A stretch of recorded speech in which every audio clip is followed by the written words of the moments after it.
ये पूरी कहानी शुरू होती है एक रैंडम से खेत में, जहां हमारा मेन गाय खड़ा है और लिटरली अपनी मैजिक से जमीन का एक बड़ा हिस्सा फ्लैटन कर रहा है। आसपास जो मजदूर थे वो बस शॉक में उसे देखते ही रह जाते हैं, क्योंकि ऑनेस्टली किसी नोबल बॉर्न बंदे को एक्चुअल फिजिकल काम करते हुए देखना रेयर ही होता है। काम खत्म करने के बाद वो घर लौटता है और जैसे ही अंदर आता है, वहाँ की लड़कियां जिनके साथ वो हाल ही में रह रहा है उसका स्वागत करते हुए आ जाती हैं। वो उसे एक नज़र में देखकर ही बोल देती हैं कि वो काफ़ी टायर्ड दिख रहा है। और हाँ, उसे भी पता था कि वो एग्जॉस्टेड था, फिर भी उसे लगता था कि जब भी चांस मिले उसे मदद करनी ही चाहिए। थोड़ा आयरॉनिक था, क्योंकि असल में वो कभी भी एक ऑफिस टाइप रूटीन का आदमी रहा ही नहीं था। लड़कियां उसके बाद समझ गई, लेकिन तभी उसने अचानक टॉपिक बदल दिया। फिर भी उसके माइंड में एक चीज़ चल रही थी। आज को ठीक 10 साल हो चुके थे उसके नॉर्मल लाइफ वाले दिनों को। तब वो रोज़ काम से लौटकर लिटरली ढह जाता था। शरीर आराम के लिए चिल्ला रहा होता था, लेकिन वो खुद को फोर्स करता कि चलो कुछ खा ही लेता हूँ। उसने जल्दी से खाना बनाया, टेबल पर बैठा और बिफोर ही न्यू इट आंखें हैवी होने लगी और वो सो गया। उसे लगा बस 2 मिनट की झपकी होगी, लेकिन जब वापस आंखें खुली तो पूरा माहौल ही अजीब था। आसपास की जगह, खाना और यहाँ तक कि प्लेट में दिख रही रिफ्लेक्शन, सब कुछ वैसा था और साथ ही बिल्कुल वैसा नहीं भी था। The face he saw wasn't even his own. पहले उसे लगा शायद वियर्ड सा सपना है, लेकिन फील इतना रियल था कि डर सा बैठ गया। उसने फिर से सोने की कोशिश की कि शायद वापस अपने घर उठ जाए, लेकिन तभी एक आदमी अंदर आया। वो आदमी उसे बुलाता है और कहता है कि चलो तुम्हें कुछ लोगों से मिलवाना है। हमारा बंदा पूरा कंफ्यूज था। उस अजनबी ने कहा कि वो उसका सबसे छोटा बेटा है। उस मोमेंट पे तो उसका दिमाग ही ब्लैंक हो गया। उसे अपना नाम तक नहीं पता था। कुछ सेकंड्स बाद एक और लड़का कमरे में आया, जिसे लोग एरिक कह रहे थे। एरिक आगे बढ़ के सबको थैंक्स बोलता है कि वो उसके बड़े भाई की शादी में आए हैं, और फिर वो हमारे कंफ्यूज नायक को अपना छोटा भाई इंट्रोड्यूस करता है, नाम रखते हुए वेंडेलिन वॉन बेनो बाउमाइस्टर। ये नाम सुनते ही जैसे उसकी मेमोरी में क्लिक हुआ, oh so this is who I am now. फिर वेंडेलिन ने एरिक से पूछा कि सेलिब्रेशन किस चीज़ का है। एरिक ने बताया कि ये उनके सबसे बड़े भाई कर्ट की शादी का समारोह था। कर्ट ने जब से कंप्लेन शुरू की थी कि उसे कोई वाइफ नहीं मिल रही, तब से घर में टेंशन थी। अब वो इमिली नाम की एक नोबल फैमिली की लड़की से शादी कर रहा था, तो नेचुरली सब बहुत रिलीव्ड और खुश थे। वेंडेलिन ने क्यूरियोसिटी में पूछा, तो क्या इमिली के नोबल होने से हम भी नोबल बन गए? एरिक हंस के बोला, नहीं भाई, हम पहले से नोबल थे। और वेंडेलिन बस चुप हो गया, क्योंकि उसे अभी भी इस दुनिया के रूल्स की कुछ समझ नहीं थी। धीरे धीरे उसे रियलाइज हुआ कि वो 5 साल के बच्चे के शरीर में है। एटलीस्ट ये राहत थी कि भाषा समझ में आ रही थी और खाना भी सरप्राइजिंगली अच्छा था। नोबल फैमिली का तीसरा बच्चा होने के नाते उसे कुछ प्रिविलेजेस तो मिल ही सकते थे। अगले दिन वो फैमिली के साथ खाने बैठा, लेकिन जो खाना आया वो पिछली रात के रॉयल फीस्ट जैसा बिल्कुल नहीं था। पतली सी सूप और पत्थर जैसी सख्त रोटी, जगह भी टूटी फूटी, बिल्कुल भी नोबल लाइफस्टाइल जैसी नहीं थी। वो एरिक के बारे में पूछता है और पिता बताते हैं कि वो मछली पकड़ने गया है। वेंडेलिन उसके पीछे भागता है और एंड में उसे पकड़ लेता है। यहाँ एरिक उसे सच बताता है, हाँ वो नोबल हैं, लेकिन अनबिलीवेबली गरीब नोबल। पिछली रात जो ग्रैंड फीस्ट था वो सिर्फ इमिली के परिवार को इम्प्रेस करने का एक्ट था। उन्होंने अपनी एक्चुअल रियलिटी छुपाने के लिए बहुत पैसा उड़ा दिया था। अब सच्चाई यही थी, सख्त रोटी, पतला सूप और रोज खुद मेहनत करके जीना। तभी एक और भाई वहाँ आता है और कंप्लेन करता है कि उसे इस फैमिली मीटिंग में बुलाया क्यों नहीं गया। फिर कुछ ही देर में और भाई आ जाते हैं और सब मिलकर बात करते हैं उन 2 भाइयों की जो शादी में आई नहीं। वेंडेलिन को धीरे धीरे समझ आता है कि वो असल में परिवार का 8वां बच्चा है। कुछ दिनों में उसने ये भी जाना कि वो लोग हेलमोट किंगडम के एक बहुत रिमोट रीजन में रहते थे। कैपिटल में लगभग 10 लाख लोग रहते थे, बड़े शहर रिच नोबल्स के कंट्रोल में थे, लेकिन उनका इलाका बस 80,000 लोगों वाला एक निग्लेक्टेड सा क्षेत्र। यहाँ का फ्यूचर भी काफी ग्रिम लगता था। एक दिन उसने देखा कि कुछ भाई सामान लेकर जा रहे हैं। वेंडेलिन दौड़ कर गया और पूछा कि क्या हो रहा है। उन्होंने बताया कि कर्ट की शादी के बाद उन्होंने डिसाइड किया है कि वो घर छोड़ देंगे, क्योंकि इनहेरिटेंस में उन्हें कुछ मीनिंगफुल मिलने वाला नहीं है। ज़्यादातर सब कुछ कर्ट का ही होगा, तो इसलिए बेटर है कि थोड़े पैसे लेकर बाहर निकले और किसी दूसरे शहर में अपनी किस्मत आजमाएं, शायद एडवेंचरर बन के, शायद किसी ट्रेड में। वेंडेलिन अभी बच्चा था, तो वो सिर्फ खड़े होकर देख सकता था। एरिक ने उसे कहा कि लाइफ को हल्के में मत लेना, कुछ बड़ा करने की कोशिश करना। भाइयों के जाने के बाद वेंडेलिन लाइब्रेरी चला गया नॉलेज ढूंढने के लिए। शेल्फ्स खंगालते खंगालते उसे एक पुराना बॉक्स मिला। उसमें क्रिस्टल बॉल और कुछ पेपर्स पड़े थे। उसने इंस्ट्रक्शंस पढ़े। ये क्रिस्टल बॉल किसी भी इंसान की मैजिक एफिनिटी डिटेक्ट कर सकता है। लिखा था कि हर इंसान के पास मैना होता है, लेकिन 10,000 में से मे बी एक ही होता है जो एक्चुअल में मैजिक चला पाए। और वेंडेलिन ने सोचा, ट्राई तो कर ही लेता हूँ, लूज क्या होगा। उसने क्रिस्टल बॉल मेज पे रखा और स्टेप्स फॉलो करने लगा। सच कहूँ तो उसे नहीं पता वो क्या कर रहा है, लेकिन वो कोशिश करता गया। पहले कुछ नहीं हुआ, वो ऑलमोस्ट गिव अप कर रहा था। तभी अचानक बॉल चमकने लगी। लाइट इतनी इंटेंस कि दूर से भी कोई देख ले। वो लिटरली फ्रीज हो गया। जब रोशनी नॉर्मल हुई, वेंडेलिन इंस्ट्रक्शंस दोबारा पढ़ता है। अगर बॉल कई कलर्स में ग्लो करे तो मतलब व्यक्ति की मैजिक पावर बेहद रेयर और एक्सट्रीम लेवल की है, और जितनी जल्दी हो सके उसे प्रॉपर टीचर ढूंढना चाहिए। वो शॉक में था, थ्रिल में भी था, लेकिन साथ ही उसे लाइब्रेरी में जादू पर और कुछ नहीं मिला। तभी उसके पिता अंदर आए और वेंडेलिन ने पूछा कि क्या उनके पास मैजिक की और बुक्स हैं, लेकिन पिता ने सिंपल सा जवाब दिया, उन्हें पढ़ना तक नहीं आता और घर में यही कुछ पुरानी किताबें हैं। और बस यहीं से वेंडेलिन की एक्चुअल जर्नी शुरू होने वाली थी। उस आदमी ने वेंडेलिन को सीधे बोल दिया कि कमरे में बेकार घूमने की बजाय जंगल से थोड़ा फायरवुड ले आए। और जैसे ही वो जंगल में कदम रखता है, उसके दिमाग में सिर्फ एक ही बात चल रही थी, चल आज फिर मैजिक ट्राई करता हूँ। उसे पता नहीं था कि करना कैसे है, पर क्यूरियोसिटी उसे रोक नहीं रही थी। लेकिन जैसे ही वो कोशिश करता है, अचानक एक आदमी लिटरली उसके सामने गिर पड़ता है। वेंडेलिन डर के मारे उछल जाता है। मतलब इमेजिन करो तुम अकेले जंगल में हो और कोई रैंडम बंदा आसमान से टपक जाए। वो अजनबी खुद को एक मजिशियन बताता है और कहता है कि उसे यहाँ किसी पुल की वजह से खींच कर लाया गया। एक्सप्लेनेशन सुन के भी वेंडेलिन पर डर कम नहीं होता। तभी उसे नजर आता है एक मैसिव वाइल्ड बोर, जिसके पास एक बड़ा सा पत्थर गिरा हुआ था। जैसे ही उस जानवर की नजर उस पर पड़ती है, वो बिना वार्निंग के उसी की तरफ चार्ज कर देता है। वेंडेलिन घबराकर भागने लगता है, पर वो मजिशियन उसे पकड़ लेता है और कामली बोलता है, हवा का जादू इमेजिन करो। वेंडेलिन चीखने वाले मूड में था, मुझे नहीं पता इसका मतलब क्या है, मैं तो सच में बहुत डर गया हूँ।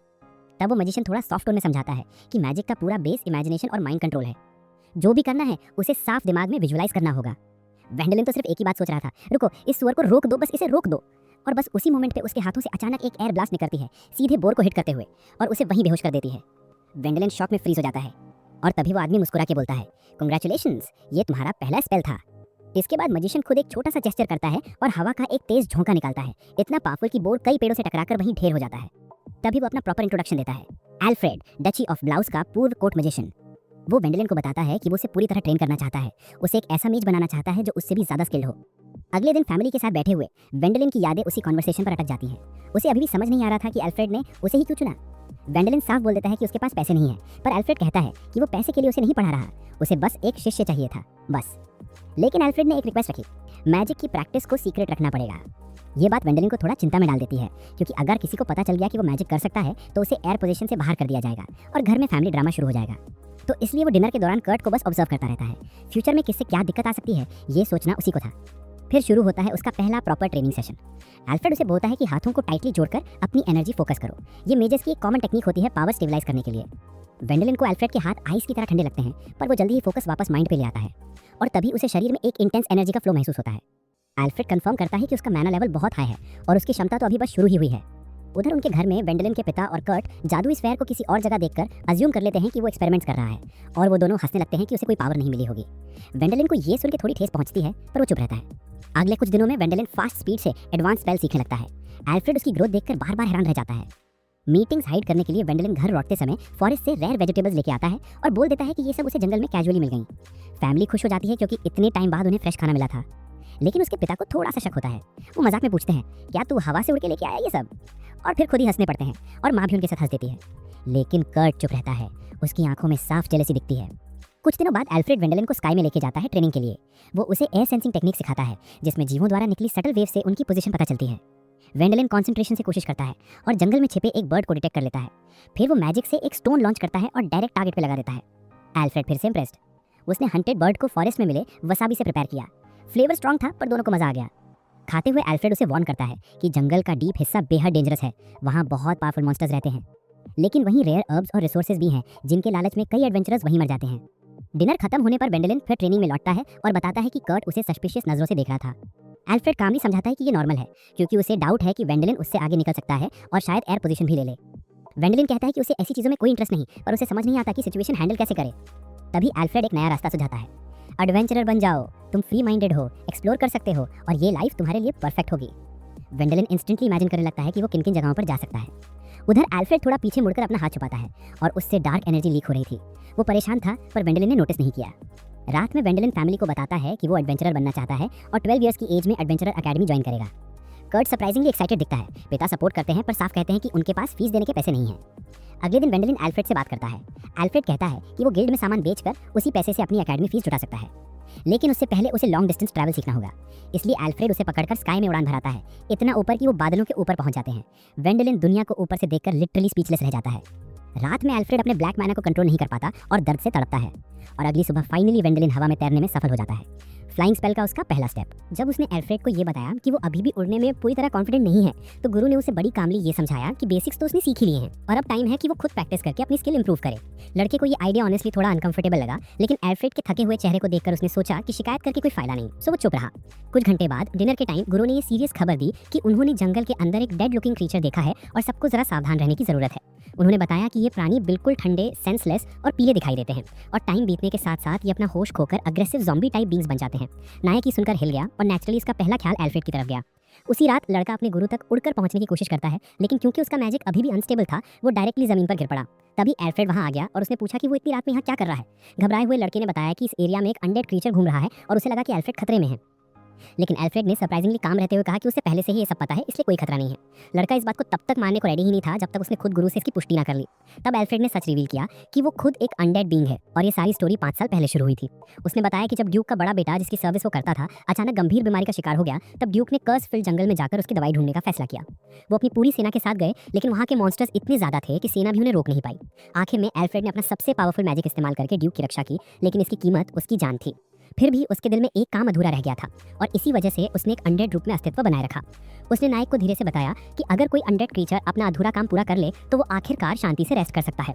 उसके केस में वो अनफिनिश्ड टास्क था अपने 30 साल के संचित मैजिकल नॉलेज को किसी ऐसे व्यक्ति को सौंपना जो सच में उसकी लेगेसी को आगे ले जा सके। और उसी मोमेंट उसे उस छोटे लड़के की प्रेजेंस महसूस हुई थी। तब वो सिर्फ 5 साल का बच्चा था, लेकिन आज समय बहुत कम बचा था। एल्फ्रेड ने पूछना चाहा कि क्या वो वाकई वही सही इंसान है जिसकी उसे तलाश थी। इसलिए उसने नाइक को एक फाइनल टेस्ट को ऑफर दिया। उसे सेक्रेड मैजिक का इस्तेमाल करके एल्फ्रेड को क्लेंस करना होगा। इसका मतलब ये था कि उसे उस कर्ज से मुक्त करना और रिजल्ट में एल्फ्रेड का अस्तित्व खत्म हो जाएगा। लड़के ने तुरंत मना कर दिया क्योंकि ये डायरेक्टली अपने गुरु को खोने जैसा था। लेकिन एल्फ्रेड ने इंसिस्ट किया कि उसका शरीर कर्ज से लगातार टूट रहा है और अब वो खुद को ज़्यादा देर तक रोक नहीं सकता। वो किसी इनोसेंट को खतरे में नहीं डालना चाहता था, इसलिए यही रास्ता सबसे सही था। फिर एल्फ्रेड ने उसे सेक्रेड मैजिक का इस्तेमाल करना सिखाया। कुछ ही सेकंड्स में एक तेज लाइट उन दोनों को कंप्लीटली घेर लेती है। एल्फ्रेड ने महसूस किया कि मैजिक उसके शरीर को प्रभावित कर रहा है और उसने लड़के से बोला कि अपनी पावर को थोड़ा और बढ़ाओ। बट लड़का ऐसा बिल्कुल नहीं करना चाहता था। वो डेस्परेटली अपने गुरु को बचाने की कोशिश कर रहा था। तब एल्फ्रेड ने उसे उसके साथ बिताए सारे अच्छे मोमेंट्स याद दिलाए, कैसे उसने उसे ग्रो करने में, एक बेटर इंसान बनने में गाइड किया था। लेकिन अब उसे उसी लड़के की मदद की जरूरत थी। आंखों में भारी आंसू लेकर नायक ने आखिरकार अलविदा कहा और पूरी ताकत के साथ प्योरिफिकेशन शुरू कर दिया। एल्फ्रेड ने उसके शक्तिशाली मंत्र की तारीफ की और कहा कि वो एक दिन सच में एक महान मैजिशियन बनेगा। उसने उसे हमेशा अपना बेस्ट देते रहने की सलाह दी और फेड होने से ठीक पहले कहा कि वो उम्मीद करता है कि किसी दूसरी दुनिया में उनसे फिर मुलाकात होगी। अगले ही पल एल्फ्रेड गायब हो गया, नायक को बिल्कुल अकेला छोड़कर। एक ऐसे इंसान के जाने का दुख जो उसके लिए सिर्फ गुरु नहीं बल्कि उसका सबसे करीबी दोस्त था। साल बीतते गए और आखिरकार वो दिन आया जब नायक एकेडमी में एडमिशन लेने के लिए तैयार हो चुका था। उसने अपने घर को अलविदा कहा और उस शहर की तरफ निकल पड़ा जहां से उसकी जर्नी एक ऑफिशियल एडवेंचरर के रूप में शुरू होने वाली थी। लंबी यात्रा के बाद वो उस जगह पहुंचा जहां ऑलरेडी कई यंग लोग इकट्ठा हो चुके थे। लेकिन वहां पहुंचकर नायक थोड़ा अनईजी फील कर रहा था क्योंकि पिछले 7 सालों से उसने अपनी मैजिक से जुड़ी किसी भी परेशानी से बचने के लिए जानबूझकर लोगों से दूरी बनाई रखी थी। अब जब वो लोगों के बीच था उसे समझ ही नहीं आ रहा था कि रिएक्ट कैसे करना है। जब उसका इंट्रोडक्शन देने का टाइम आया उसने देखा कि बाकी सब उसे अजीब अजीब नजरों से देख रहे थे। इससे उसकी नर्वसनेस और बढ़ गई। फिर टीचर ने रजिस्ट्रेशन शीट्स बांटी, सबको अपने ग्रुप मेंबर्स के नाम फिल करने थे। 1 महीने बाद प्रैक्टिकल लेसन शुरू होने वाले थे और वो सब टीम में होने वाले थे। ये सुन के नायक टेंशन में आ गया। वो किसी को जानता ही नहीं था। लंच ब्रेक में भी वो अकेला ही बैठा रहा। ये उसे और दुखी कर रहा था क्योंकि उसे पता था कि उसे लोगों से इंटरेक्ट करना चाहिए, बट वो बस कर नहीं पा रहा था। पास की ही टेबल पर 2 क्लासमेट्स लुइस और सुजैन आपस में उसकी गॉसिप कर रहे थे। उन्हें सुना था कि उसकी मैजिकल स्ट्रेंथ कई एक्सपीरियंस्ड एडवेंचरर्स से भी ज्यादा है और इसी वजह से एकेडमी ने उसे सिलेक्ट किया है। उन्होंने ये भी सुना कि उसके प्रीवियस मैजिशियन ने उसे ट्रेन करने से इनकार कर दिया था क्योंकि उसके पास ऐसे टैलेंट को सिखाने के लिए कुछ बचा ही नहीं था। तभी एल्विन नाम का एक लड़का उनके पास आया और बोला कि चूंकि बहुत लोग नायक के साथ सेम ग्रुप में रहना चाहते हैं तो वो तीनों एक प्रॉपर टीम बना सकते हैं और उसके ग्रुप में जगह पाने की कोशिश कर सकते हैं। एल्विन एक टैलेंटेड वॉरियर था और वो लुइस और सुजैन तीनों नोबल फैमिलीज के एड्स थे। नायक की पावरफुल मैजिक के साथ मिलकर उनकी टीम आसानी से स्टैंड आउट कर सकती थी। उधर नायक अभी भी कहीं कॉर्नर में बैठा किसी से जुड़ने का मौका ढूंढ रहा था, लेकिन कोई उसके पास नहीं आया। उसे नहीं पता था कि बाकी स्टूडेंट्स एक्चुअली रेस कर रहे थे कि कौन उसे पहले अप्रोच करेगा। टीचर ने बताया कि कुछ स्टूडेंट्स ने अभी तक रजिस्ट्रेशन कंप्लीट नहीं किया है और उन्होंने सजेस्ट किया कि जो लोग जल्दी कुछ एक्स्ट्रा कॉइंस कमाना चाहते हैं वो बायोटेरियम में जाकर हंट्स कर सकते हैं, लेकिन क्योंकि वो छोटे हैं ये काम ग्रुप में ही करना चाहिए। ये बात सुनकर नायक फिर से परेशान हो गया क्योंकि उसका तो कोई ग्रुप था ही नहीं। एल्विन ने लड़कियों से कहा कि नायक शायद ये डिसाइड कर रहा होगा कि सबसे स्ट्रॉन्गेस्ट कौन है और तभी वो ग्रुप चूज करेगा। इसीलिए एल्विन ने आइडिया दिया कि उन्हें ज्यादा से ज्यादा क्रीचर्स हंट करके उसे इंप्रेस करना चाहिए। अगला दिन आते ही एल्विन की टीम 3 बड़े हंट्स लेकर वापस आई, बाकी सभी ग्रुप से ज्यादा। लेकिन सब कुछ उस वक्त एकदम बदल गया जब नायक वहां पहुंचा और उसने अपनी मैजिकल पाउच खोली। अंदर से उसने एकदम ह्यूज रेजर शार्प दांत निकाले, इतने बड़े कि बाकियों के मुकाबले वो लिटरली मॉन्स्टर्स लग रहे थे। पूरा माहौल स्टन पड़ गया। ये देखकर बाकी ग्रुप्स ने सीधा कंपटीशन ही छोड़ दिया क्योंकि ऑनेस्टली उसके लेवल तक पहुंचने का सोचना भी इम्पॉसिबल था। नायक को उसकी हंटिंग फीस मिल गई और उसने सोचा कि शायद वो किसी को साथ खाना खाने बुला ले, लेकिन आसपास नजर दौड़ाई तो कोई ही नहीं था। ये देखकर उसके मन में हल्की सी उदासी आ गई। उसी रात एल्विन ने अपने 2 साथियों से बात की और वहाँ उन्हें एक सरप्राइजिंग बात महसूस हुई। तीनों की लाइफ में एक कॉमन दर्द था। उन्हें उनके परिवारों में इसलिए पूरी तरह एक्सेप्ट नहीं किया था क्योंकि वह एल्डेस्ट बच्चे नहीं थे, यानी फैमिली टाइटल्स उन्हें कभी नहीं मिलने वाले थे। फिर भी उन्हें रियलाइज हुआ कि उनकी विल पावर एवरेज से कहीं स्ट्रांग है। ये मैजिक के लिए तो काफी नहीं था, लेकिन बॉडीज को टफ बनाने के लिए और उन्हें बेहतर फाइटर बनने के लिए बिल्कुल परफेक्ट था। पर एल्विन हार मानने में बिलीव नहीं करता था। उसने सजेस्ट किया कि उन्हें नायक का अटेंशन खींचने के लिए और भी बड़े मॉन्स्टर्स का शिकार करना चाहिए। अगले दिन वे सभी कर्स्ड फॉरेस्ट की तरफ निकल पड़े, लेकिन आधे रास्ते पहुंचते ही वुल्व्स के एक पूरे पैक ने उन्हें घेर लिया। इसी बीच नायक भी उसी जंगल में शिकार ढूंढने के लिए मैजिक का इस्तेमाल कर रहा था। तभी उसे अचानक उन वुल्व्स की प्रेजेंस और अपने क्लासमेट्स की हालत का एहसास हुआ। उसने इसे एक chance to make real friends की तरह देखा और उनकी मदद करने का फैसला किया। जब वे तीनों लड़के ऑलमोस्ट हार चुके थे और गंभीर चोट खाने वाले थे, तभी नायक ने उनके सामने एक मैसिव स्टोन वॉल कॉन्जर कर दी जिसने उन्हें बचा लिया। एल्विन और उसके दोस्त इस तरह फुलिश तरीके से उसका ध्यान खींचने के लिए माफी मांगने लगे। उन्होंने साफ कहा कि वे उसके ग्रुप का हिस्सा बनने के योग्य नहीं है।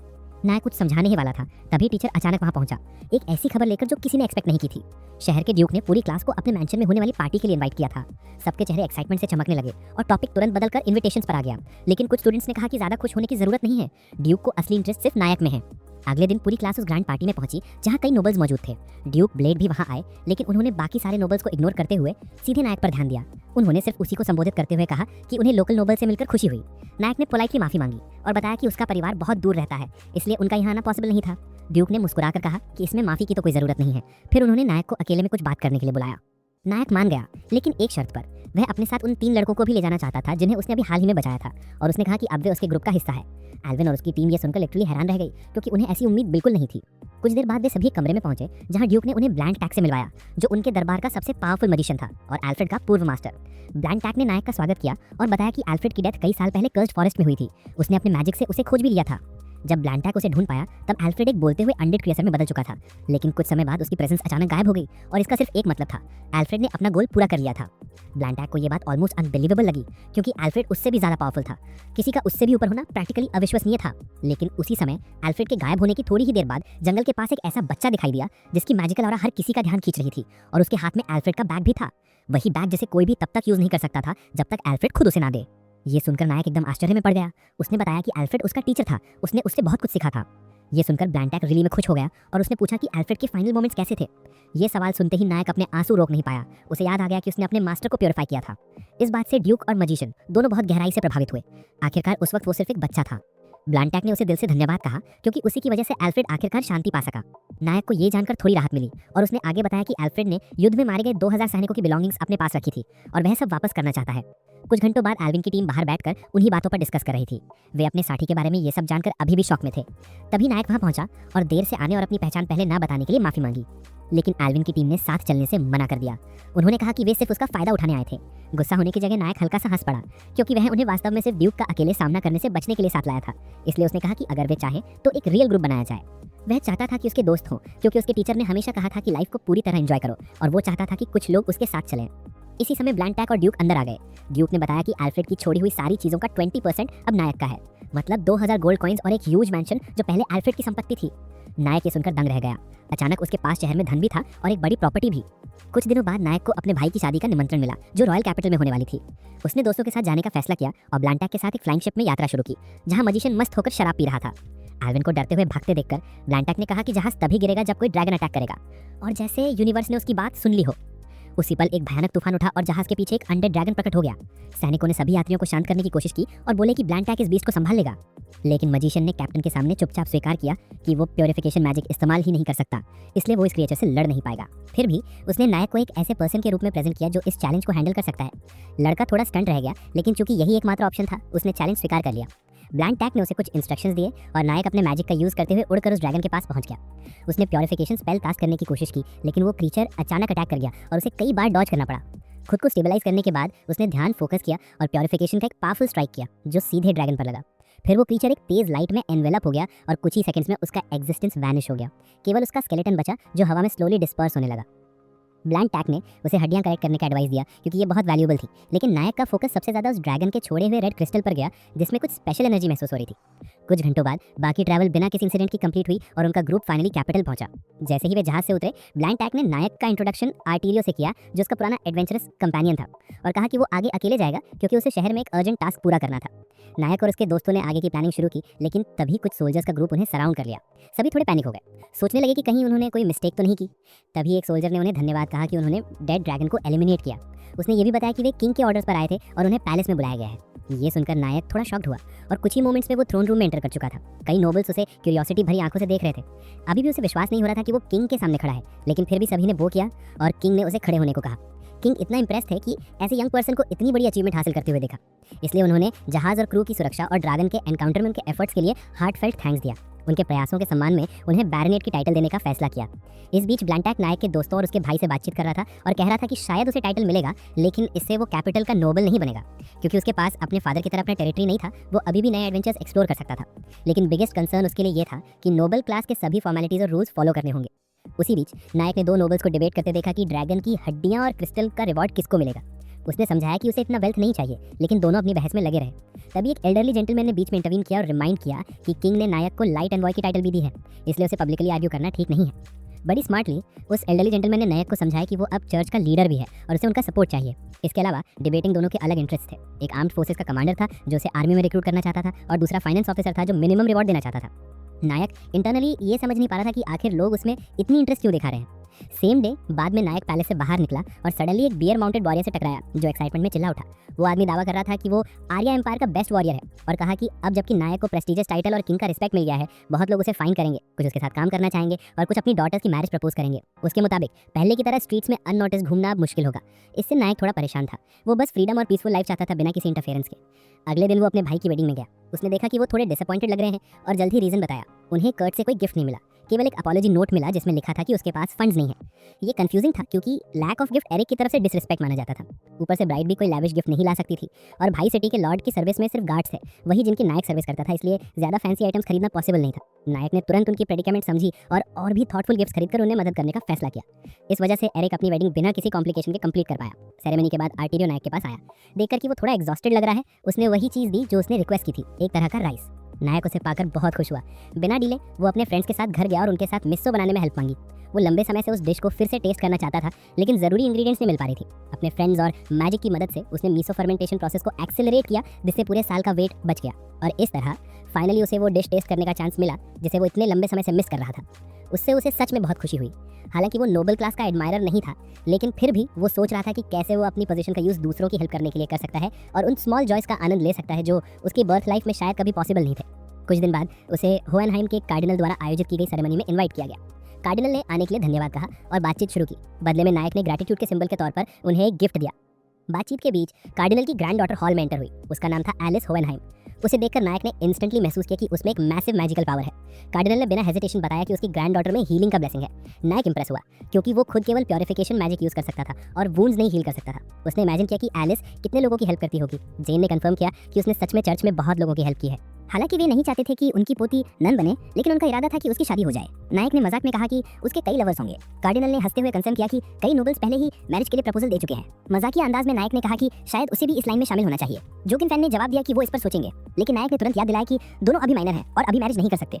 उन्हें अपने अनमैरिड लाइफ के आखिरी सालों का आनंद लेना चाहिए। फिर भी कार्डिनल ने कहा कि डील पक्की हो चुकी है। नायक ने इसे बस मजाक समझा और विरोध किया, लेकिन अब उसकी एंगेजमेंट हो चुकी थी कार्डिनल की ग्रैंड डॉटर से, जिसे होहेनहाइम फैमिली का सेंट माना जाता था। बाद में कार्डिनल ने अपने सर्वेंट से प्राइवेट डिस्कशन की, जिसने उसकी ग्रैंड डॉटर को इतने पावरफुल व्यक्ति से मिलाने की स्ट्रेटेजी की प्रेज की। हालांकि नायक का कोई हाई नोडल रैंक नहीं था, फिर भी एल्टन किंग का टाइटल उसे पर्याप्त प्रेस्टीज दे रहा था। इसके अलावा कार्डिनल को याद आया कि अब उनके पास और ज्यादा वेल्थ है डेड ड्रैगन को हराने के रिवार्ड के कारण। इस बीच नायक ने अपने कंपेनियंस और भाई को ये न्यूज़ बताई। उसने बताया कि उसकी एंगेजमेंट हो गई है, लेकिन उसे ये बात कुछ ज्यादा पसंद नहीं आई क्योंकि उसने एलिस से मुश्किल से ही बात की थी। दूसरों के लिए ये कोई नई बात नहीं थी। उसके भाई ने बताया कि उसने अपनी पत्नी से केवल मैरिज डे ही मिलकर बात की थी, जो नोबल क्लास में कॉमन था। ये सुनकर नायक थोड़ा परेशान हुआ। फिर भी उसने कैपिटल छोड़ने की प्लान मेंटेन की। कुछ समय बाद उसने जोकर का डिस्गाइज पहनकर बाहर निकलने का डिसाइड किया ताकि स्ट्रीट्स में किसी की नजरों से बच सके, लेकिन नतीजा उल्टा हुआ। उसने और ज्यादा अटेंशन खींचा।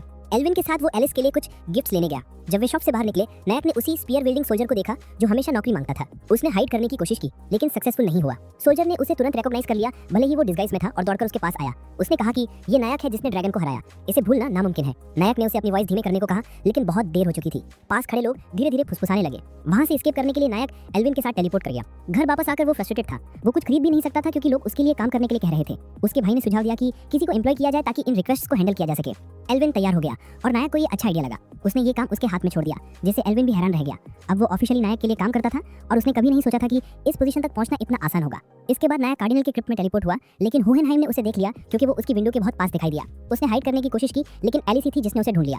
फिर वो उसे छत पर ले गया और कहा कि वो एंगेजमेंट के बारे में बात करना चाहता है, सिर्फ दोनों के बीच में।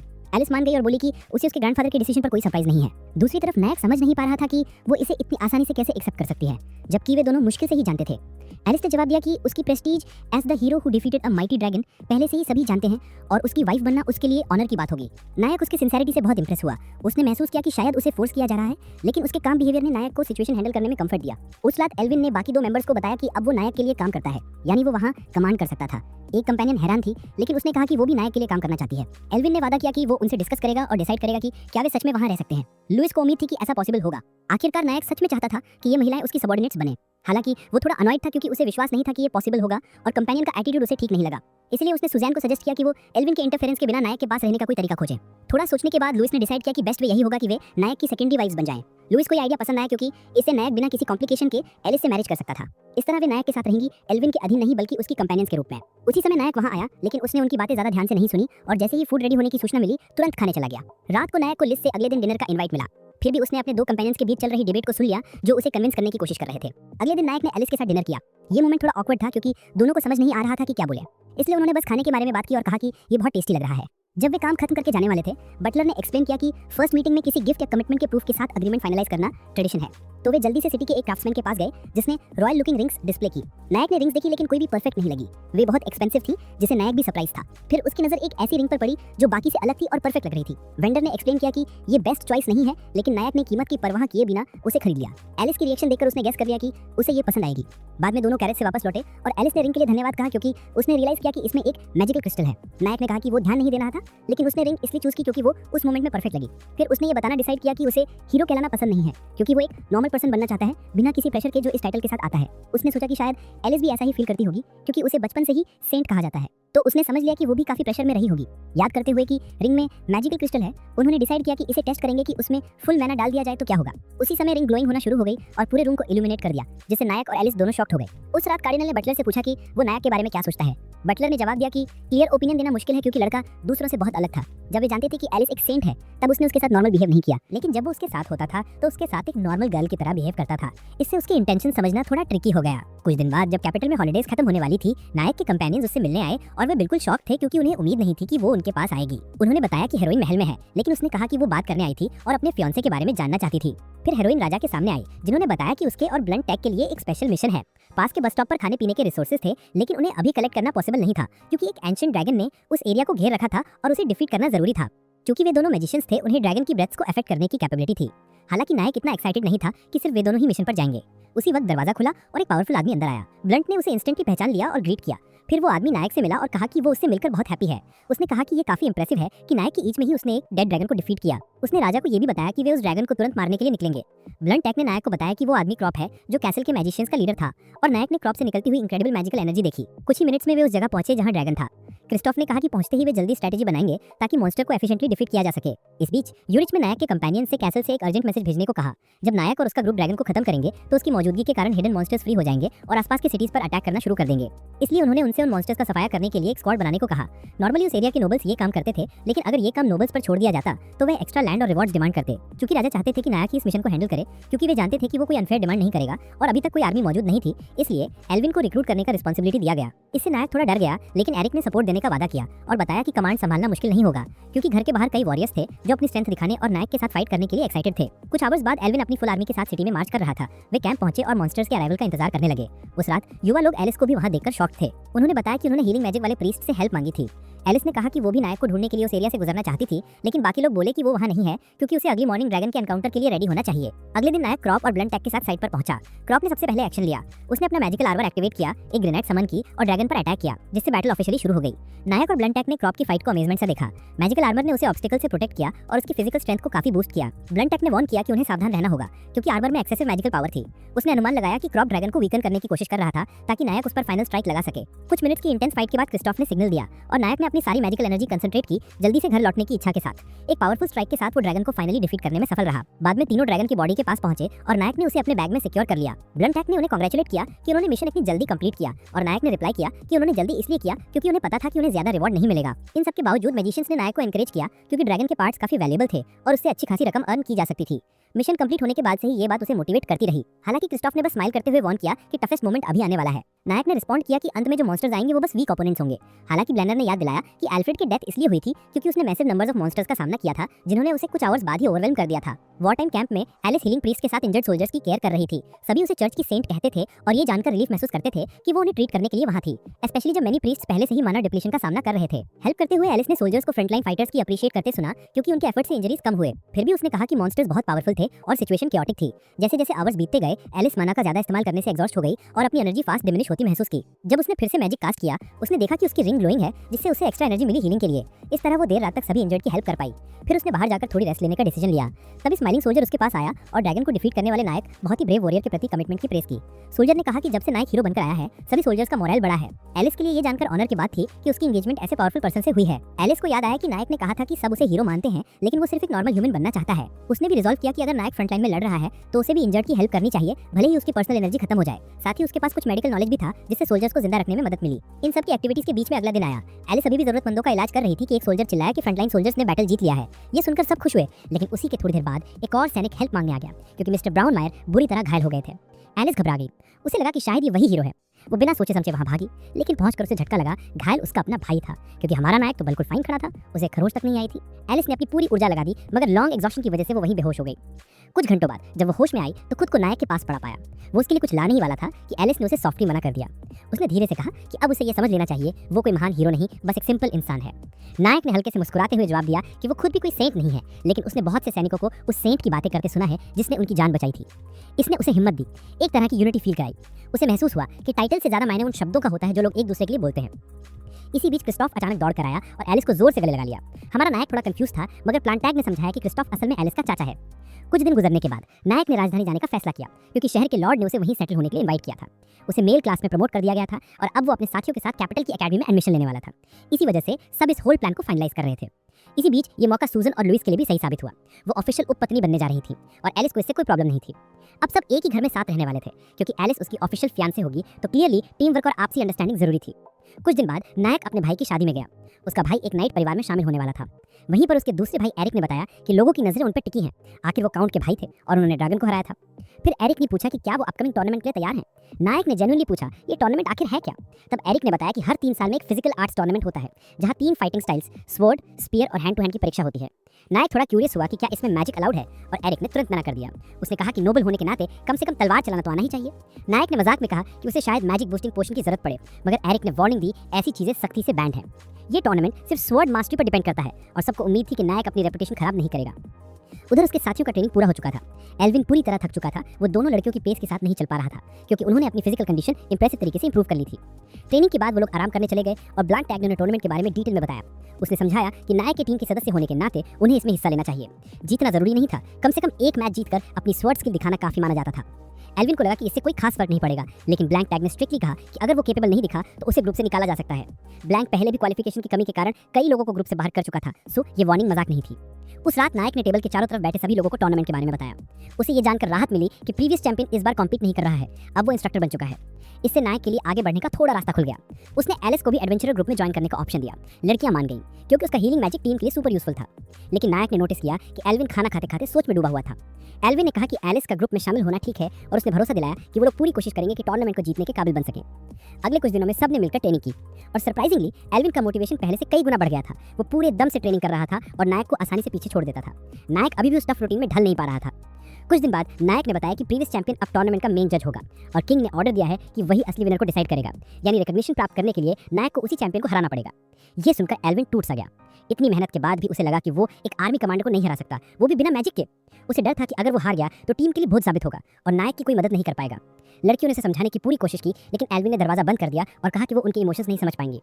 अगली सुबह शरीर को ओवर लिमिट तक पुश करने की वजह से वो काफी वीक था। हॉल में उसकी मुलाकात नायक से हुई। एल्विन ने पूछा कि अगर वो टूर्नामेंट नहीं जीत पाया तो क्या सब ठीक रहेगा, लेकिन तभी उसे एहसास हुआ कि नायक तो वहीं जगह सो रहा था। उसने उसे झटके से उठाया। नायक ने माफी मांगी और बताया कि उसे रातों को स्लीप नहीं आ रही थी, क्योंकि वो देख रहा था कि एलिसा भी बहुत चिंतित है। इसलिए वो सीक्रेटली हर सुबह अपना ऑफ टाइम ट्रेनिंग कर रहा था, ताकि टीम के साथ स्टेप बाय स्टेप आगे बढ़ सके। ये सुनकर एल्विन जेन्युइनली हैरान रह गया।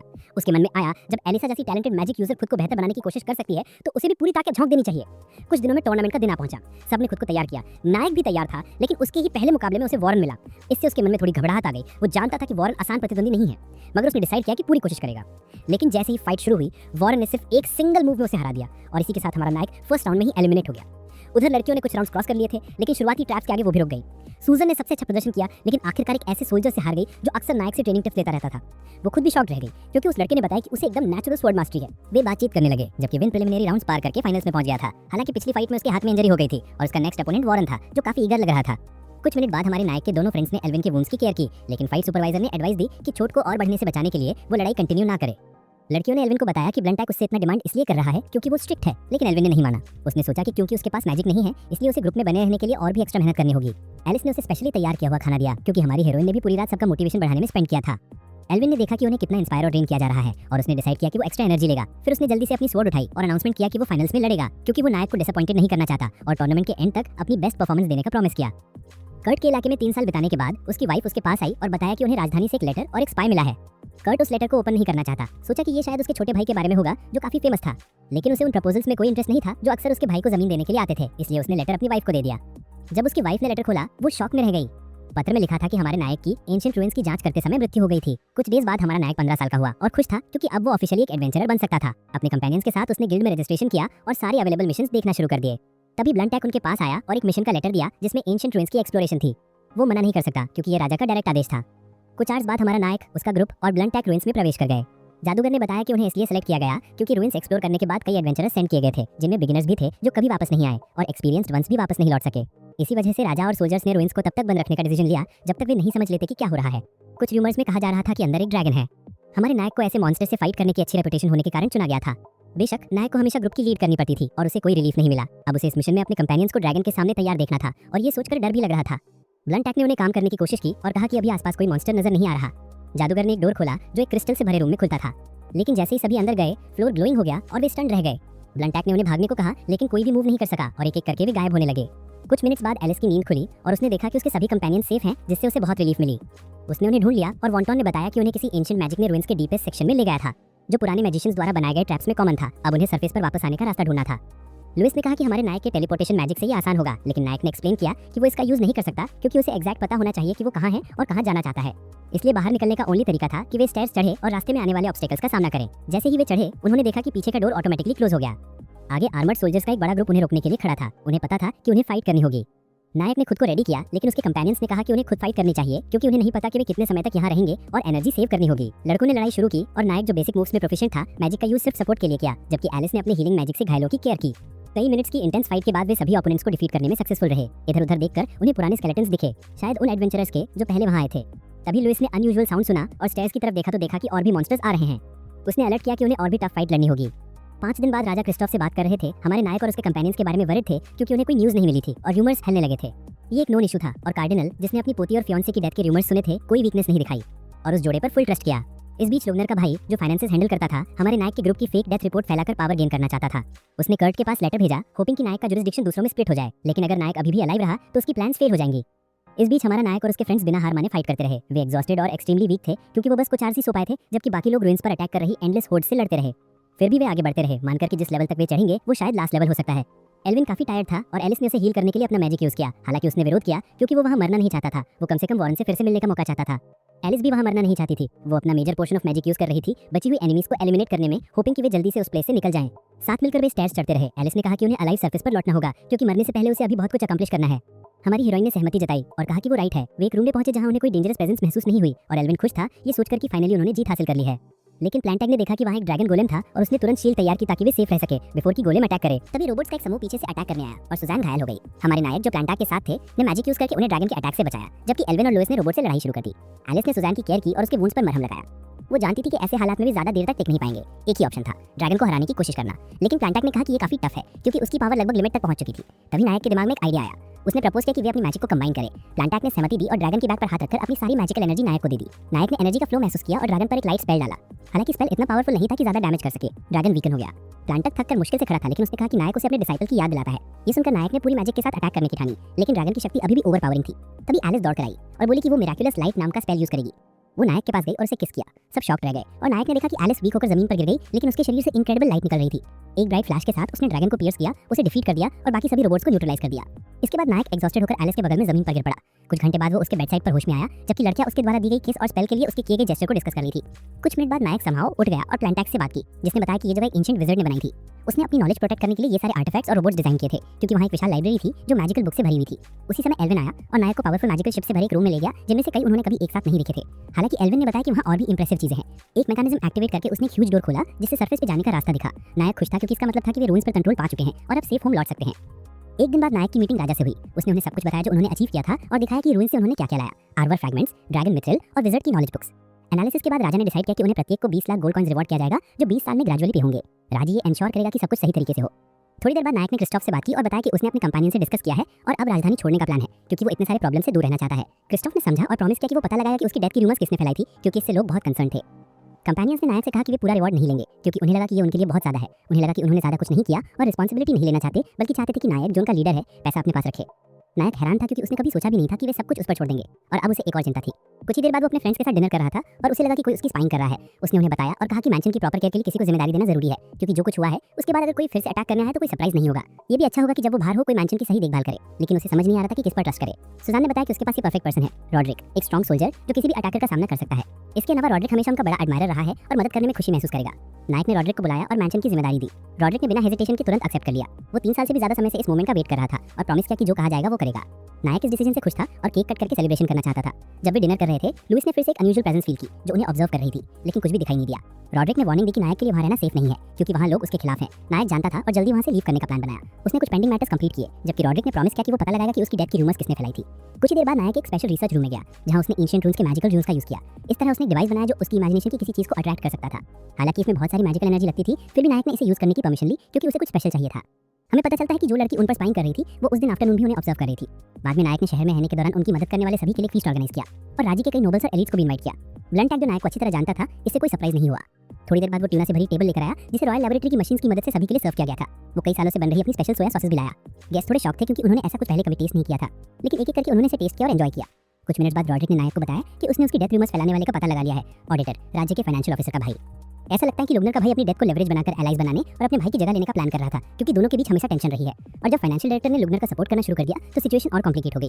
नायक को ये जानकर शॉक लगा कि उसका भाई ये सब प्लान कर रहा था, जबकि वो उसे सही से जानता भी नहीं था। रॉड्रिक ने फिर बताया कि ऑडिटर ने नायक के परिवार को उसकी डेथ की खबर भेजते हुए एक लेटर भेजा है। उसने ये भी कहा कि मैसेंजर कुछ दिन पहले ही चला गया था और जल्दी ये संदेश लेकर आएगा कि लुगनर के भाई की योजना नायक के परिवार का इस्तेमाल करके अपने भाई को सत्ता से बेदखल करने की थी। लेकिन रॉड्रिक ने उसे अश्योर किया कि अब उसे इस बारे में चिंता करने की जरूरत नहीं है, क्योंकि उसने पहले ही एक्शन ले लिया है। उसने ये र्यूमर फैलाया कि ऑडिटर ने नायक को खत्म करने की कॉन्स्पिरेसी की है, इसी वजह से राजा ने उसे बुलाया। और हालांकि नायक को यकीन नहीं था, फिर भी ऐसा लग रहा था कि ऑडिटर को अपने एक्शंस की पनिशमेंट मिलेगी। रॉड्रिक ने यह भी कहा कि अब वो कोई फॉल्स र्यूमर्स नहीं फैलाएगा। नायक इस बात से इंप्रेस था कि उसने इन सब बातों का पर्दाफाश कर दिया। रॉड्रिक ने कहा कि उसे कुछ सस्पिशन था क्योंकि ऑडिटर उसके फादर थे। हालांकि उन्होंने कभी ऑफिशियल तौर पर उसे अपना लेजिटिमेट सन नहीं माना था। उनकी मदर एक मर्चेंट वुमन थी जिन्हें सेकेंडरी वाइफ के रूप में भी एक्सेप्ट नहीं किया गया था। इसलिए नायक ने सीखा कि किसी पर सिर्फ इसलिए भरोसा नहीं करना चाहिए क्योंकि उनका ब्लड सेम है। जब वे इस पर डिस्कस कर रहे थे, तभी एलिस कुछ स्पेशल डिशेस सर्व करने के लिए सामने आई। वही लड़की जो कुछ समय से उन पर वॉच कर रही थी, अचानक अंदर आई और दौड़ तोड़कर सीधे उनके पास पहुंच गई। एल्विन ने उसे रोकने की कोशिश की, लेकिन उसने आसानी से उसे डिफीट कर दिया। जब वो नायक के पास पहुंची तो उसने एलिस द्वारा लाया गया डिश खाना शुरू किया। तभी मार्शल एडगर दिखाई दिए और उन्होंने लड़की को उसका नाम अटॉल पुकारा और पहले प्रॉपर इंट्रोडक्शन न देने के लिए अपोलोजाइज किया। वो उनकी डॉटर थी। एडगर ने पूछा कि वो नायक के बारे में क्या सोचती है। उसने माना कि वो स्पाइंग कर रही थी, लेकिन ये भी बताया कि नायक अपने कंपेनियंस को अच्छा खाना खिलाता है, इसलिए उसने एग्रीमेंट दी। हालांकि अब उसे और खाना चाहिए था। एलिस ने ये सुना और उसे कुछ और बेहतर बनाने के लिए ले गई। कुछ ही देर बाद ब्लंट टैग आया और बताया कि अटॉल में एक तरह का हीरो सिंड्रोम है। उसकी बॉडी और मसल्स लगातार मैजिकल एनर्जी से एम्पावर हो रहे हैं, जिससे उसकी ताकत ऑलमोस्ट इनविंसिबल हो गई है। एडगर ने कमेंट किया कि समस्या यह है कि वो इतना ज्यादा मैजिकल पावर कंज्यूम करती है और उसे हर समय खाने की जरूरत होती है। नायक को ये कोई प्रॉब्लम नहीं लगी क्योंकि उसे खाने का बड़ा शौक था और उसने उसे अपनी पर्सनल गार्जियन के तौर पर रखने या अगर वो चाहे तो अपनी वाइफ बनाने की भी ऑफर दी। नायक ने धन्यवाद कहा, लेकिन उसने सोचा कि उसे इतनी पावरफुल गार्जियन की जरूरत नहीं है क्योंकि वो दूसरे सिटी में हंटिंग करने का प्लान कर रहा था। उसी समय ड्यूक ब्लेड उसके पास आया और पूछा कि क्या वो उसके सिटी में रहना चाहेगा। इसी बीच कुर्ता को अपनी पत्नी से नायक की डेथ और उसके बेटे के सभी मेल पोजीशंस पर बैठने की खबर मिली। ये सुनकर कुर्ता थोड़ा खुश हुआ, लेकिन उसकी वाइफ जो डर गई थी खिड़की से बाहर देख रही थी और नायक को अपने कंपेनियंस के साथ आते देखा। कुछ ही देर बाद नायक अपने कंपेनियंस के साथ अपने भाई कर्ट के सामने बैठा। उसने बताया कि लगभग 15 साल पहले राजा ने उसे एक मिशन दिया था, जिसमें उसे उस प्रोविंस की आर्मी के एक हिस्से को इविल फॉरेस्ट के एरिया पर अटैक करने के लिए कमांड करनी थी। इस युद्ध में कई सोल्जर्स की डेथ हुई जो अब घोस्ट की तरह भटक रहे थे। राजा ने नायक को अपने स्क्वाड के साथ वहां भेजा ताकि वो मॉन्स्टर्स को एलिमिनेट करे और डेड सोल्स को लिच में बदलने से पहले प्यूरिफाई करे। कर्ट ने कहा कि फॉरेस्ट का ये हिस्सा उसकी प्रॉपर्टी है और नायक को टैक्स देना चाहिए, जो आमतौर पर उसकी अर्निंग का 30% होता था, लेकिन अब वो 50% डिमांड कर रहा था। ये सुनकर कई लोग शॉक्ड रह गए क्योंकि ये बहुत ज्यादा था। उन्होंने डेड सोल्जर्स की सफरिंग को कम करने की कोशिश भी की, कहते हुए कि अगर वो अपना सामान वापस लेने की कोशिश भी करें तो कोई प्रॉब्लम नहीं, क्योंकि सोल्जर्स को पहले ही प्रॉपर लास्ट राइट्स दिए जा चुके हैं। प्रोविंशियल होने की वजह से उनके पास कोई वैल्यूएबल आइटम्स नहीं थे। एलिस ने ऑब्जेक्शन किया कि बिना प्यूरिफिकेशन के लास्ट राइट्स बेकार है और उसने मृत सोल्जर्स की प्यूरिफिकेशन के बाद नए रिचुअल्स करने में हेल्प करने की ऑफर दी। हालांकि कर्ट ने गुस्से में रिप्लाई किया कि वो ऐसा तभी करेगा जब उसे पैसे मिलेंगे और वो इस आइडिया से एग्री नहीं था। अंत में वे फॉरेस्ट में एंट्री के लिए टैक्स देने को तैयार हो जाते हैं। कर्ट के बिहेवियर से एल्विन बहुत अपसेट हुआ, लेकिन नायक जल्द ही उसे काम करते हुए अपने भाई से कहता है कि वो सिटी और लीडर से बात करके बेस्ट डील नेगोशिएट करे। उस रात कर्ट ने कई लोकल लीडर से मीटिंग की, जिन्होंने उत्साहित होकर पूछा कि क्या नायक अपने रिलेटिव्स का प्यूरिफिकेशन करने वापस आया है। कर्ट ने कहा कि एक्साइटमेंट की कोई जरूरत नहीं है क्योंकि उसका भाई वहां सिर्फ एक एडवेंचर के तौर पर आया है और जल्दी वहां से लीव कर देगा। फिर भी ये सोचकर उसे गुस्सा आ रहा था। नायक बदले में ये सोचने से खुद को रोक नहीं पाया कि क्या कर्ट हमेशा से ही उससे इतनी हेट्रेड रखता था। ब्रदर्स में से एक ने बताया कि जब से नायक गया और कई लोगों को किल करके अपनी रेपुटेशन बनाई, कर्ट का फियर बढ़ रहा था कि कहीं वो उसकी लेगेसी न छीन ले। नायक ने कहा कि वो ऐसा कभी नहीं करेगा, लेकिन कर्ट की वाइफ मार्लिन ने कहा कि वो खुश है कि सोल्जर्स प्यूरिफाई होंगे क्योंकि उसके ग्रैंडफादर भी उनमें से एक थे। अगर वो अपने ग्रैंडफादर को याद करना चाहता है तो नायक ने वादा किया कि वो उनकी पीस के लिए हर एफर्ट करेगा। मार्लिन ने धन्यवाद कहा, लेकिन उसे अफसोस हुआ कि नायक उस एरिया का रूलर नहीं था। इस कन्वर्सेशन से नायक का भाई चिंतित हो गया क्योंकि कर्ट को ऐसी बातें नहीं सुननी चाहिए थी। सब कुछ सुनने के बाद नायक ने जल्दी से मिशन कंप्लीट करके करके वहां से निकलने का डिसीजन लिया। अगले दिन वो और उसके कंपेनियंस फॉरेस्ट में एंटर हुए और धीरे-धीरे डेड सोल्स को अपनी तरफ अट्रैक्ट करने लगे। कुछ सोल्जर्स अपीयर हुए और अपनी स्ट्रेंथ को एलिस की पावर के साथ मर्ज करके नायक ने उनके चारों ओर एक बड़ा बैरियर बना दिया। इस तरह जब डेड सोल्जर्स पास आए और बैरियर को टच किया तो वे ऑटोमेटिकली प्यूरीफाई हो गए। एल्विन थोड़ा डिसअपॉइंटेड था, ये सोच कर कि उन्हें ज्यादा कुछ करना नहीं चाहिए और उसने आर्मर कलेक्ट करना शुरू कर दिया ताकि रिलेटिव्स के पास कुछ मेमोरी टोकन्स रहे। नायक ने देखा कि सोल्जर्स बैरियर को टच करके प्यूरीफाई हो रहे हैं, लेकिन उसने अभी तक मालिन को नहीं देखा। अचानक एक जायंट वायर बैरियर को तोड़ते हुए आया, जिससे यंग एडवेंचरर्स शॉक रह गए क्योंकि एक डेड मॉन्स्टर था। अटॉल ने अपने वेपन से अटैक किया और सिंगल स्ट्राइक में उसका हेड काट दिया। इसके साथ ही बॉडी ने खुद प्यूरिफिकेशन स्टार्ट कर दिया, लेकिन क्योंकि ह्यूज था इसे बाकी से ज्यादा टाइम लगा। कई और डेड मॉन्स्टर्स भी बैरियर के पास पहुंच गए। कुछ तो प्यूरीफाई हो गए, लेकिन कुछ समहाउ पार हो गए। साथ ही लोग पूरी रिस्पांसिबिलिटी निभा रहे थे कि वे उन्हें नायक तक पहुंचने से पहले ही डिफीट कर दें। कई आवर्स बाद वे लगभग सभी को एलिमिनेट करने में कामयाब हो गए।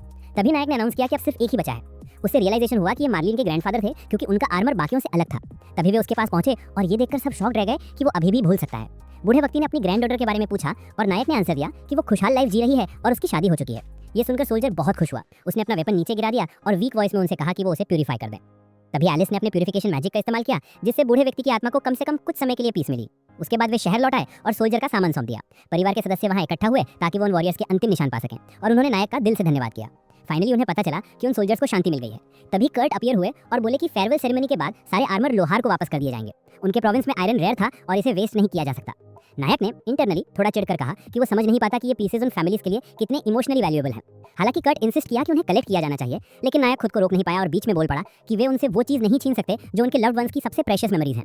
कर्ट ने जवाब दिया कि वो सिर्फ एक एडवेंचरर है और उसे प्रोविंस के मालिक के डिसीजंस को चैलेंज नहीं करना चाहिए।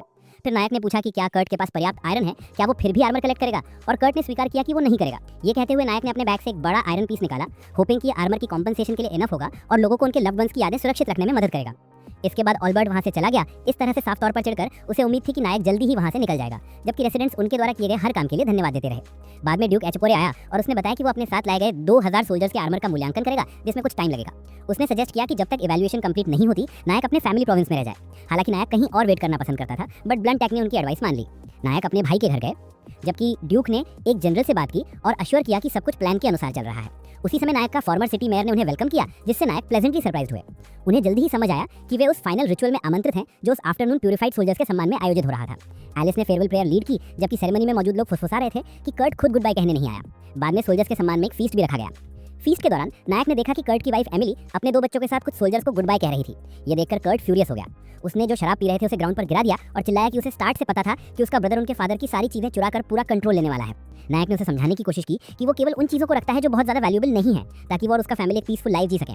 लेकिन गुस्से से भरे कर्ट ने उसे इमीडिएटली पैलेस छोड़ने का आदेश दिया और कहा कि वो कभी भी उसकी कोई चीज नहीं लेने देगा। पैलेस से बाहर आते ही नायक का सामना एमिलिया और उसके बच्चों से हुआ। उसने माफी मांगी और कहा कि वो बस किसी को हार्म होने से बचाना चाहता था। फिर भी ऐसा लग रहा था कि चाहे वो कुछ भी करे, उसे पैलेस के ऑर्डर्स का पालन करना ही होगा। एमिलिया ने सिचुएशन समझी और अपने बच्चों को उसके पास आने दिया। उसके लिए सबसे इंपॉर्टेंट ये था कि वे एक अच्छी लाइफ जिए और उसे उम्मीद थी कि जब नायक जमीन पर कंट्रोल करेगा तो वो उनकी वेलबींग का ध्यान रखेगा। कुछ आवर्स बाद मेयोनीज बनाते समय नायक ने अपने कंपेनियन से बात की और बताया कि उसने पहले ही डिसाइड कर लिया है कि वो प्रोविंस का मास्टर बनेगा। हालांकि वो पैलेस का सिर्फ एक पीस बनकर नहीं रहना चाहता था। उसे एक ऐसी प्लान बनाने के लिए सबकी हेल्प चाहिए थी जिसमें कोई इंजर्ड ना हो और कोई लाइफ लॉस्ट ना हो। अगले कुछ आवर्स में उसने और उसके कंपेनियंस ने शहर में फूड, क्लोथ्स और वेपन्स जैसी चीजें सेल करना शुरू की, जिससे लोग अट्रैक्ट हुए और उनकी क्वालिटी से इंप्रेस हुए। लेकिन उसी रात कर्ट और उसके लीडर्स आए और सेल्स रोकने की कोशिश की, क्योंकि इससे उनके कई प्रोडक्ट्स का ट्रेड इंपैक्ट हो रहा था। इससे लोग नायक के और करीब आ गए, जिससे कर्ट और ज्यादा फ्यूरियस हो गया। एक लीडर ने सजेस्ट किया कि नायक को एलिमिनेट कर दें, लेकिन कर्ट ने कहा कि ये इम्पॉसिबल होगा, क्योंकि वो एक पावरफुल मैजिशियन था जिसने एक ड्रैगन भी डिफीट किया था। किसी ने भी उसके सामने टिक नहीं पाया। फिर भी कर्ट ने उन्हें नायक को उस रीजन से बाहर निकालने का आदेश दिया। कुछ ही समय बाद नायक ने कर्ट के पास खड़े 3 लीडर्स को रोका और उन्हें जाने नहीं दिया, क्योंकि उसके पास उनके साथ भी एक प्लान था। अगले दिन कर्ट को बताया गया कि उसने अपने 3 लीडर्स को खो दिया है। इस बीच नायक ब्लेस सिटी में था और रॉड्रिक से बात कर रहा था। उसे बता रहा था कि उसकी प्लानिंग ऑलरेडी इन मोशन है। कर्ट के लीडर्स के साथ किए गए ट्रेड्स और ड्राइव्स की मदद से वो सिटी पर कंट्रोल हासिल करने में कामयाब हो गया, जो कि कर्ट्स ने जिन लोकल लीडर्स को ट्रेड डील्स और रिश्वत के जरिए अपने साथ बांध रखा था, उसी वजह से वो लोग पहले से कहीं बेटर ट्रेनिंग पा रहे थे। और इंटरेस्टिंग बात ये थी कि अब उनमें से कई लोग कर्ट्स को छोड़कर किसी बेहतर फ्यूचर की तलाश में निकल रहे थे। ये सब देखकर कर्ट्स लिटरली आग बबूला हो जाता। उसने तो यहाँ तक डिसाइड कर लिया था कि वो उसी हाउस तक पहुंच जाएगा जहाँ हमारा नायक अमीर और उसके बच्चों को लाने वाला था। थोड़ी देर बाद नायक चर्च पहुंचा, जहां रॉड्रिक ने कैजुअली कहा कि इतनी सारी घटनाओं के बाद कर्ट्स को अब शांत होकर प्रार्थना और ध्यान का लाइफ जीना चाहिए। ऐसा करने से पैलेस के लिए उस पर एक्शन लेना ऑलमोस्ट इम्पॉसिबल हो जाएगा, क्योंकि चर्च प्रोटेक्शन काफी स्ट्रांग होती है। नायक को उम्मीद थी कि उसका भाई पूरी योजना समझ लेगा। ये सब उसके भले के लिए ही तो किया जा रहा था। रॉड्रिक ने बताया कि मैंशन में सब कुछ प्लान के हिसाब से आगे बढ़ रहा था। कई नोबल्स जमीन वाली प्रोजेक्ट में इंटरेस्ट ले रहे थे। उन्हें उम्मीद थी कि सारी कॉम्प्लिकेशंस जल्दी सेटल हो जाएंगी ताकि वो आगे के स्टेप्स ले सके। उसी टाइम नायक के भाई ने कर्ट्स के घर एक मैसेंजर भेजा। मैसेंजर को देखकर कर्ट शॉक्ड रह गया। नायक के प्रपोजल की वजह से उसके लगभग सारे लॉयल लीडर्स उसे छोड़ चुके थे। गुस्से में कर्ट से नाइफ उठा लिया। वो हर प्रॉब्लम का सलूशन हिंसा से निकाल देना चाहता था, लेकिन मैसेंजर ने कामली कहा कि वायलेंस से कुछ हासिल नहीं होगा। उसने ऑप्शन दिया कि अगर कर्ट्स ड्रैगन स्लेयर नाम की एक स्पेशल फ्लूट पेश कर दे तो नायक को हराना बहुत आसान हो जाएगा। कर्ट्स ने पूछा ये फ्लूट एग्जैक्टली किसने बनाई। मैसेंजर ने बताया कि ये ड्रैगन समनिंग के लिए इस्तेमाल होती है और इससे वो अपने भाई को एफर्टलेसली हरा सकता है। इसी के बदले में ऑडिटर सिर्फ इतना चाहता था कि जब वो आधिकारिक रूप से उस प्रोविंस का मास्टर बन जाए तो कर्ट्स उसका साथ दे। कर्ट्स को नया लाइज मिलते देख अच्छा लगा और उसने प्रॉमिस किया कि जैसे ही उसका भाई खत्म होगा वो ऑडिटर को उसका हिस्सा देगा। कुछ ही घंटों बाद नायक सीधे कर्ट्स के पास पहुंच गया जो जंगल के बीच खड़ा था। कर्ट्स ने ऐसा एक्ट किया जैसे उसे नायक को देखकर शॉक लगा हो, लेकिन उसने तुरंत कहा कि सरप्राइज होने की कोई जरूरत नहीं है। उसे पता था कि नायक के साथ हमेशा एक पूरी टीम मौजूद रहती है जो एक कॉल पर आ जाती है।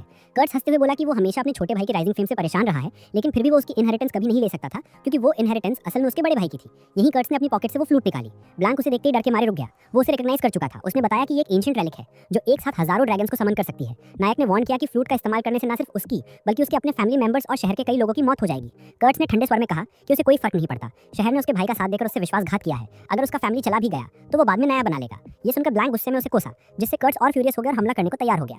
लेकिन फ्लूट एक्टिवेट होते ही उसके आसपास एक प्रोटेक्टिव ऑरा बन गया। जब उसे लगा कि वो बिना रेजिस्टेंस के उन्हें हरा नहीं पाएगा तो वो और डेस्परेट हो गया और यहीं उसने फ्लूट बजाना शुरू कर दिया। अचानक पूरा आसमान डार्क होने लगा और कर्ट्स एक अजीब खेपी माहौल में घिर गया। नायक फ्लूट के पास जाने ही वहां था कि एडल ने उसे रोक दिया। उसे एक भारी इविल प्रेजेंस का आभास हो रहा था। ब्लैंक ने एक्सप्लेन किया कि ये असल में ड्रैगन फ्लूट नहीं हो सकती क्योंकि कर्ट्स जैसा आदमी इतनी रेयर चीज कैसे हासिल कर लेगा। असल में वो एक रैट फ्लूट थी जो इविल स्पिरिट्स को बुलाती है और फिर फ्लूट बजाने वाले पर ही हावी हो जाती है। एलिस ने प्यूरिफिकेशन मैजिक से इविल को मिटाने की कोशिश की, लेकिन वहां बहुत अधिक स्पिरिट्स प्रेजेंट थी।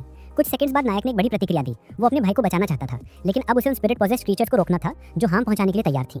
एलिस के मैजिक के साथ अपनी मैजिक को कंबाइन करके उसने एक पावरफुल प्यूरिफिकेशन ब्लास्ट बनाया जिसने गोलम को पूरी तरह नष्ट कर दिया। लेकिन डिसेप्शन से गुस्साई एक स्पिरिट सीधे ऑडिटर लुनार के घर पहुंच गई जो उसी टाइम अपने सक्सेस प्लान का जश्न मनाने के लिए रॉयल डिनर कर रहा था। स्पिरिट ने सीधे जाकर उसे छू लिया। अगले दिन नायक रॉड्रिक से मिला जिसने बताया कि वही ऑडिटर कर्ट्स को फ्लूट डिलीवर करने वाला था। उसी रात ऑडिटर और उसके कई नोबल साथी मारे गए। वो सभी वही लोग थे जो नायक पर अटैक करने की योजना बना रहे थे। नायक ये जानकर बेहद दुखी हुआ। उसके भाई के साथ धोखा हुआ था। रॉड्रिक ने कहा कि अब एक बड़ा प्रॉब्लम खड़ा हो गया है। शहर में अफवाह फैल चुकी है कि कर्ट्स ने ही ऑडिटर की हत्या की है। ऐसे में उसकी पत्नी अमीलिया का शहर में रहना डेंजरस है। अगर लोगों को पता चला कि वो यही है तो बड़ी परेशानी होगी। नायक ये जानता था, इसलिए अमीलिया और बच्चों को कुछ दिन के लिए अपने भाई गर्मन के घर भेजने का फैसला किया। उसने ब्लैंकटैग और क्रिस्टोफर से भी बात की क्योंकि उसे समझ नहीं आ रहा था कि वो अमीलिया का फ्यूचर कैसे सिक्योर करे। इस प्रोविंस में कर्ट्स की बदनामी की वजह से अमीलिया की इज्जत भी बहुत लो थी। ब्लैंकटैग के पास कोई क्लियर सॉल्यूशन नहीं था, लेकिन उसने कहा कि उसे शक है कि उस फ्लूट का कुछ ना कुछ रिलेशन पैलेस पॉलिटिक्स से जरूर होगा। ये सुनकर नायक के मन में बेचैनी बढ़ गई। वो जानता था कि कई नोबल्स ऐसा ही करते हैं, काम अपने फायदे के लिए करते हैं और जिम्मेदारी कभी नहीं लेते। लेकिन ब्लैंकटैग ने उसे समझाया कि हर नोबल ऐसा नहीं होता। उसने याद दिलाया कि नायक खुद एक नोबल है जो बिना किसी को बताए भी सही काम कर सकता है। ये बात नायक के दिल में घर कर गई। उसी रात उसने एलिस से पूछा कि क्या उसे लगता है कि ब्लैंकटैग सही कह रहा था। एलिस ने सॉफ्टली कहा कि कभी-कभी उसे लगता है कि ब्लैंकटैग उसके बहुत करीब होते हुए भी कहीं बहुत दूर है। ये सुनकर नायक को एहसास हुआ कि वो अभी भी अपनी पुरानी दुनिया के माइंडसेट में फंसा हुआ है, हर चीज को पुराने तरीकों से सॉल्व करने की कोशिश कर रहा है। उसी पल उसने खुद से प्रॉमिस किया कि अब वो बेहतर इंसान बनेगा और साबित करेगा कि दुनिया में ऐसे लोग भी होते हैं जो बिना किसी को नुकसान पहुंचाए ग्रेटनेस हासिल कर सकते हैं। अगले दिन नायक राजा से मिलने पहुंचा। राजा ने उसके पिता के प्रोविंस में हुए राइट्स को शांत करने के लिए उसे बधाई दी। रिवॉर्ड के तौर पर राजा ने उसे वही प्रोविंस की जमीनें देने की पेशकश की ताकि वो उनका डेवलपमेंट और एडमिनिस्ट्रेशन खुद संभाल सकें। फिर राजा ने पूछा कि क्या उसे और कुछ चाहिए। नायक ने थोड़ा हिचकिचाकर कहा कि क्या उस नोबल व्यक्ति को जो ऑडिटर के डिनर में मारा गया था 2 हेरिडिटरी टाइटल्स देने की अनुमति मिल सकती है। ये सुनकर सभी चौंक गए क्योंकि टाइटल्स देना सिर्फ राजा का अधिकार था। कुलीनों के बीच अचानक तेज बहस शुरू हो गई क्योंकि सबको डर लग रहा था कि अगर राजा ने ये अधिकार दे दिया तो पूरे किंगडम में कंफ्यूजन फैल सकता है। कई लोग इस बात से परेशान थे कि फिर दूसरे भी यही अधिकार मांगने लगेंगे। कुछ मिनट तक माहौल काफी हीटेड रहा, लेकिन फिर राजा ने सबको शांत रहने के लिए कहा। उन्होंने साफ कर दिया कि वो हमारे नायक की जमीन से 1 इंच भी नहीं लेने वाले, जैसा कि कुछ कुलीन सुझा रहे थे। पूरा प्रांत उसी का रहेगा, पूरी तरह बिना किसी कटौती के। इसके बाद राजा ने बताया कि पिछले कुछ सालों में नायक ने जो एक्स्ट्रा ऑर्डिनरी काम किए हैं उसकी वजह से वो एक रेयर एक्सेप्शन बना रहे हैं। उन्हें यह अधिकार दिया जाएगा कि उस दिन मारे गए 2 कुलीनों की उपाधियां और उनकी संपत्तियां वो खुद हासिल कर सकें। मतलब अब वो इन टाइटल्स को जिसे चाहे दे सकते थे और सबसे ऊपर राजा ने उन्हें काउंट के पद पर प्रमोट कर दिया ताकि वो अपनी जमीनों पर और भी अथॉरिटी के साथ रूल कर सकें। कुछ समय बाद राजा ने महसूस किया कि हमारा नायक सचमुच एक आइडियल नोबल बनता जा रहा है। वो जेन्युइनली खुश था कि सब कुछ वैसे ही अनफोल्ड हुआ जैसा उसने प्लान किया था। कुलीनों में डिसएग्रीमेंट तो होना ही था, लेकिन यही सही था। आखिर में राजा को भरोसा था कि नायक उस पूरे प्रांत का एक शानदार लॉर्ड बनेगा। कुछ दिनों बाद हमारे नायक ने अमीलिया से बात की। उसने कहा कि जब उसके बच्चे बड़े हो जाएंगे तो वो राजा से मिली ये टाइटल्स उन्हीं को देना चाहता है ताकि उनका नोबल स्टेटस हमेशा बना रहे और वो लोग एक सिक्योर और प्रॉस्पेरस फ्यूचर जी सके। एमिलिया ने दिल से उसका धन्यवाद किया। उसने याद दिलाया कि कर्ट के साथ जो कुछ भी हुआ उसमें उसकी यानी नायक की कोई गलती नहीं थी। इन सब घटनाओं के बावजूद नायक अपने प्रांत की जमीनों को व्यवस्थित करने में लगा रहा। उसके पास अपने मैजिक का यूज करके बहुत कुछ संभालना था और उसके साथियों को भी हर समय उससे गाइडेंस चाहिए थी। कभी-कभी उसे ऑनेस्टली समझ ही नहीं आता था कि काम शुरू कहाँ से करे, लेकिन कम से कम उसे ये सुकून था कि वो उन लोगों की मदद कर पा रहा है जिन्हें वो दिल से सबसे ज्यादा चेरिश करता है।